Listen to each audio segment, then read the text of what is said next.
अगर क्रोकोडाइल ने आपका हाथ पकड़ लिया तो आप कभी आज़ाद नहीं हो सकते। लेकिन एक राज है जो साइंस ने अभी डिस्कवर किया है। क्रोकोडाइल का जॉ ये सिर्फ एक मुंह नहीं, ये दुनिया का सबसे खतरनाक बायोलॉजिकल ट्रैप है। लेकिन क्या आप जानते हैं ये ट्रैप अंदर से कैसे काम करता है? जब क्रोकोडाइल अपना जॉ बंद करता है तो उसके अंदर 68 स्पेशल मसल्स एक साथ एक्टिवेट होती हैं। ये मसल्स इतनी तेजी से कॉन्ट्रैक्ट करती हैं कि एक सेकंड से भी कम वक्त में 1700 किलोग्राम्स का प्रेशर जनरेट होता है। इसका मतलब अगर आप एक स्टील रॉड भी उसके मुंह में डालें वो भी टूट जाएगी। लेकिन और ये सुनो, क्रोकोडाइल का जॉ खोलने की ताकत इतनी कम होती है कि एक नॉर्मल इंसान अपने हाथों से उसका मुंह बंद रख सकता है।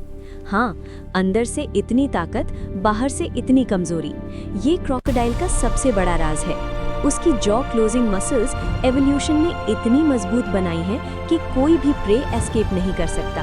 लेकिन जॉ ओपनिंग मसल्स बिल्कुल वीक, क्योंकि नेचर को सिर्फ एक काम करना था, पकड़ लो, छोड़ो मत।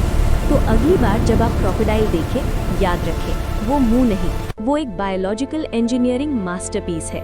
नेचर ने मिलियंस ऑफ इयर्स में ये मशीन डिजाइन की है और अभी तक कोई इंजीनियर इसका मुकाबला नहीं कर सका।